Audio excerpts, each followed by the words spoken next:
अगर आप कृष्णमूर्ति जी को अच्छे से समझना चाहते हैं तो उनका जो महावाक्य है उनको समझना पड़ेगा। उनका 3 महावाक्य है, तीनों का एक ही अर्थ है।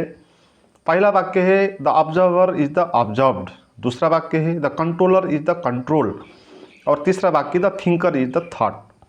इसमें ये 3 जो महावाक्य है उनमें से बात एक ही है। उन तीनों में ये बताया गया कि जो है बाहर वही अंदर है। जिसको आप देखते हैं और जो आपके अंदर देखता है, दोनों चीज़ होती हैं। हमको लगता है ये 2 चीज़ अलग अलग है, मगर ये 2 चीज़ अलग नहीं है, ये एक ही चीज़ है। The observer is the observe. Observer का अर्थ हुआ दृष्टा, ऑब्जर्व का अर्थ हुआ दृश्य, जो दिखा गया।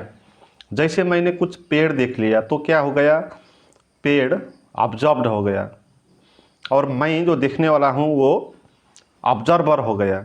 The observer is the observe में ये बताया गया कि जो पेड़ है वही आप है, आप और पेड़ अलग नहीं है। हमको ये लगता है कि पेड़ अलग है, मैं अलग हूँ, क्योंकि पेड़ को मैं देख पाता हूँ, उससे मैं अलग हूँ, उसको मैं छू सकता हूँ, उससे दूर जा सकता हूँ, उसके पास जा सकता हूँ। पेड़ मेरे अंदर नहीं आता, मैं पेड़ के अंदर नहीं जाता, इसीलिए हमको लगता है कि पेड़ अलग है, मैं अलग हूँ। मगर इस बात को ऐसे देखें कि जब आप पेड़ देखते हैं तो क्या देखते हैं, पेड़ के ऊपर जब लाइट पड़ती है और वो लाइट जो हमारी आँख के रेटिना में रिफ्लेक्शन होती है और रेटिना में वो चित्र बनता है, हम उसको देखते हैं। असल में हम अपने आँख के अंदर ही देखते हैं। बाहर का पेड़ का रिफ्लेक्शन होता है और हमारे रेटिना में उसका इमेज बनता है और ब्रेन हमारा वो उसको समझ पाती है, देख पाती है। इसलिए हम डायरेक्ट पेड़ को नहीं देखते, हम अपनी आँख को ही देखते हैं।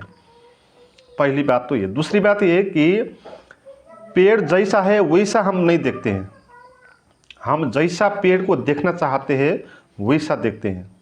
जैसे अगर आप प्रसन्न चित्त है तो उस वक्त आपको पेड़ अलग दिखाई पड़ेगा, और आप दुख में है तो उस वक्त पेड़ अलग तरह का दिखाई होगा। आप परीक्षा में पास हो गए तो आपके लिए कुत्ते अच्छे लगेंगे, और आप परेशान है, असफल हो गए तो वो कुत्ते आपको बहुत क्षुद्र लगेंगे।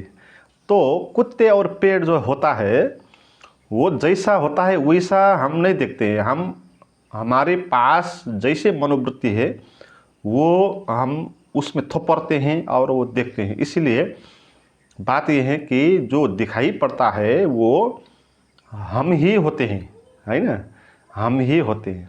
The controller is the control में भी यही बात है। कंट्रोलर का मीनिंग होता है कि हमारे उधर जो कंट्रोल करने वाला है ना, हम जो चाहते हैं कि हम कंट्रोल कर सकते हैं, हमारे दिमाग में जो विचार थॉट चलते हैं, हमको ये लगता है कि वो थॉट को हम कंट्रोल कर सकते हैं, और हम कंट्रोल लगातार करने के विभिन्न उपाय कर लेते हैं। उसी उपाय से हम द्वंद्व में पड़ जाते हैं और हम परेशान होते रहते हैं दिन भर। मगर बात यह है कि जो हमारा केंद्र हम मान लेते हैं, जिसको कंट्रोलर मान लेते हैं, वो भी खुद ही एक विषय है, वो भी खुद एक बाहर की चीज़ है। वो खुद ही वो कंट्रोल्ड है, खुद ही वो बंधा हुआ है। जो चीज़ बंधा हुआ है वही चीज़ से हम बांधने चले जाते हैं, इसीलिए हम माइंड को कंट्रोल नहीं कर पाते। हम माइंड को क्यों कंट्रोल नहीं कर पाते? क्योंकि जो कंट्रोल करने वाला होता है वो खुद ही एक माइंड का हिस्सा होता है ना। 2 बातें नहीं होती। हमको ये लगता है कि जैसे हमारे दिमाग में 100 विचार चले तो हमको लगता है कि जो 79 विचार है वो विभिन्न विषयों के प्रति का विचार है, और जो एक विचार है वो मैं का विचार, वो हम खुद है, वो उसका सेंटर है, हमको लगता है, मगर ये है नहीं। जो मैं का विचार होता है वो भी 79 विचार जैसा ही एक विचार होता है।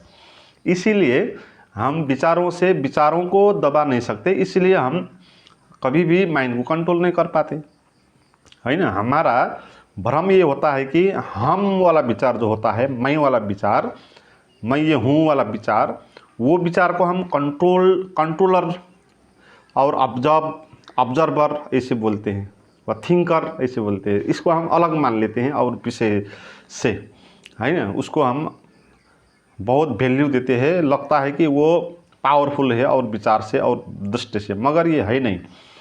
क्योंकि ये जो मैं वाला थॉट होता है, ये थॉट भी ऐसे ही मान्यताओं से बनता है ना। जब आप मैं बोलते हैं तो उधर मैं जैसा कोई चीज़ तो होता नहीं उधर, है ना, जिसको आप छू सके, जिसको आप देख सके, ऐसा सेंटर तो होता नहीं है।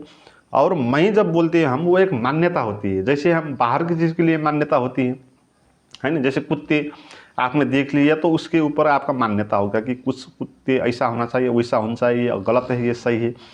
ऐसा ही जो मैं बोलते हैं तो वो मैं भी हम ये जात का, ये धर्म का, ये पद का, ये गरीब, ये धनी, ऐसे हम मान्यताओं से अपने को मैं बोल लेते हैं।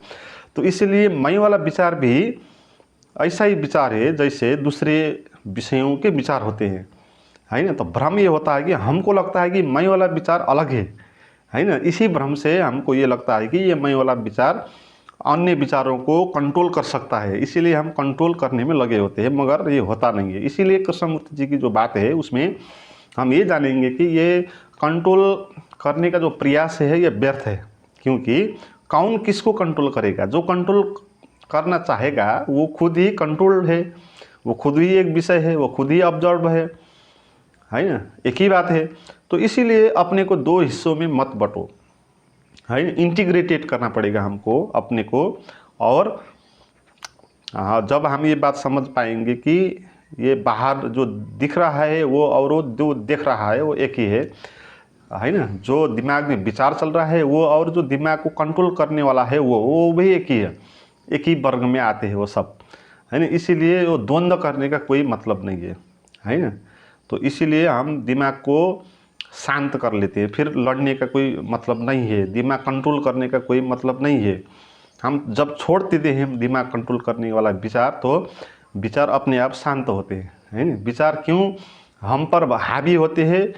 क्योंकि हम एक विचार से दूसरे विचारों को लड़ाते हैं, मैं वाला विचार से दूसरे अन्य विचारों के बीच में संघर्ष करवा लेते हैं, इसीलिए हम तनाव में होते हैं। जब हम ये जानेंगे कि मैं वाला विचार भी अन्य विचार जैसा ही एक विचार है, वो भी मान्यताओं से बना है, रियल में है नहीं, तो हम ये लड़ना बंद कर देते हैं, है ना। जब बंद कर देते हैं संघर्ष अपने अंदर, तो हम शांत हो जाते हैं फिर, है ना। जहाँ संघर्ष नहीं होता वहाँ शांति होती है, जहाँ लड़ाई नहीं होता है, युद्ध नहीं होता है, वहाँ शांति होती है, युद्ध विराम होता है, संतोष होता है। तो उसका अनुभव आप कर सकते हैं ये कृष्णमूर्ति जी का महावाक्य समझकर।